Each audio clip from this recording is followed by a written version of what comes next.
Morning, crap to cream. Here we are in the top shed and working on Rose. Now, I advertised Rose for about 3 weeks, had one gentleman who was interested to buy, and it was because the supercharger was seen as too complicated for him. So what I've decided to do now is to swap the engines over. So I'm going to take the test engine that was originally out of this car, and I'm going to put it back in again and take the supercharged engine out. So I'm just up here now. I'm just going to go on. I'm going to leave the gearbox in this time round, and I'm going to just take the engine out. So I will go through that process. So I will leave the AFR gauge on because that'll be helpful to whoever runs the engine with the Weber on it that I'm going to put on it. And it makes a hole in the dash. Don't want to do that. So yeah, I'm just going to rip the engine out and put the other engine back in again, and all the modifications that I did I'm going to undo. It's a pity that somebody couldn't see the true value of this car and get themselves an absolute bargain, but hey, who am I?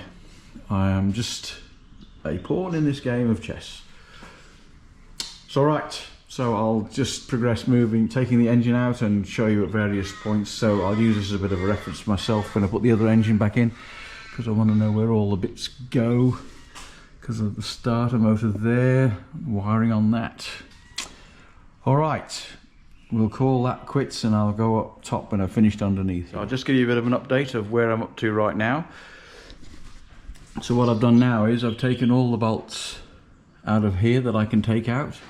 I've removed the AFR sensor, and I've undone the clamp here.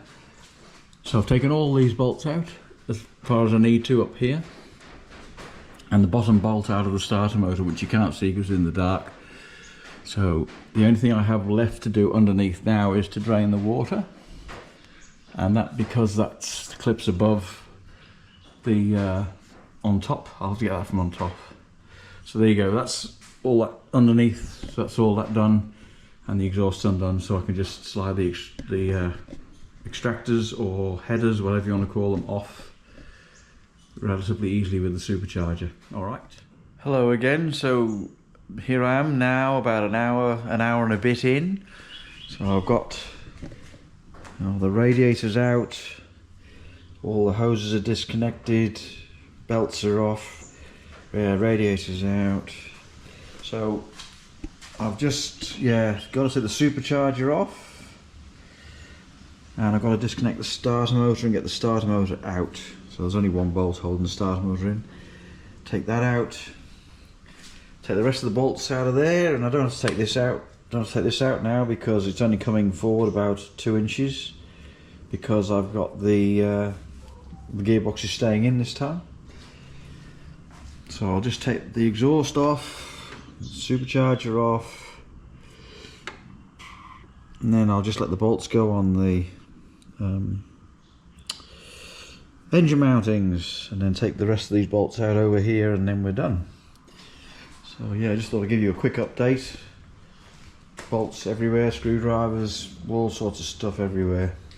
But the hardest part so far has been getting all this radiator modification off, because I had the brackets that hold the radiator forward because the radiator hit the supercharger pulley. But anyway, there you go. Alternator's off. Now give me access to the engine mounting bolts. So even to 74, it's got the late mounts on it, which is handy. So yeah, we'll progress, and I'll keep you updated with where I get to.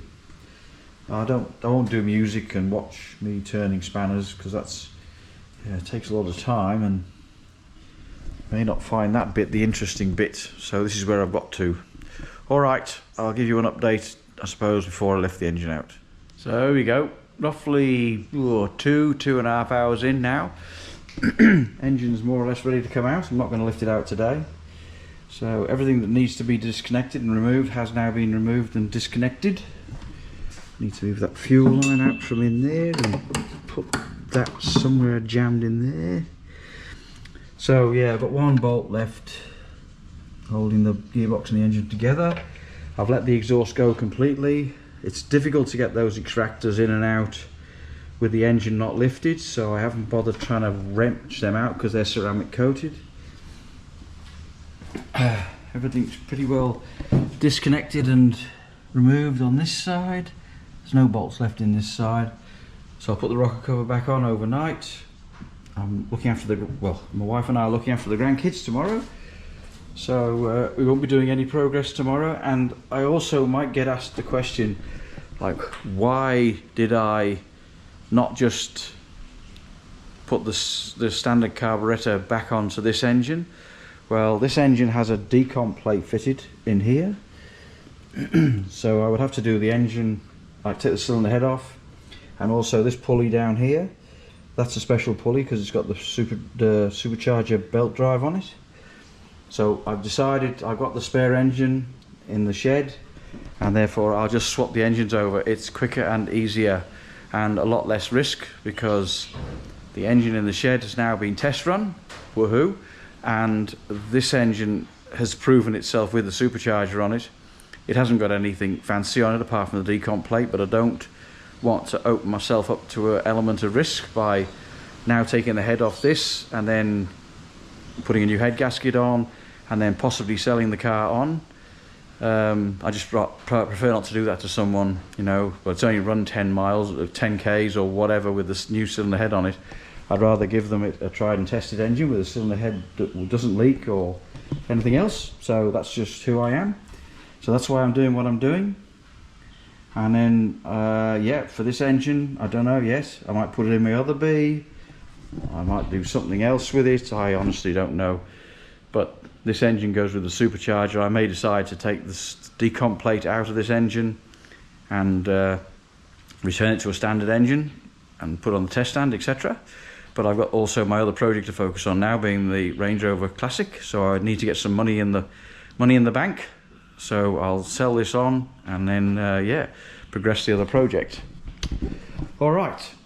So also this has got a programmable distributor in it, and I don't want to. Somebody could have had a real good win here by buying this for the price that I was asking for it. My win, their loss.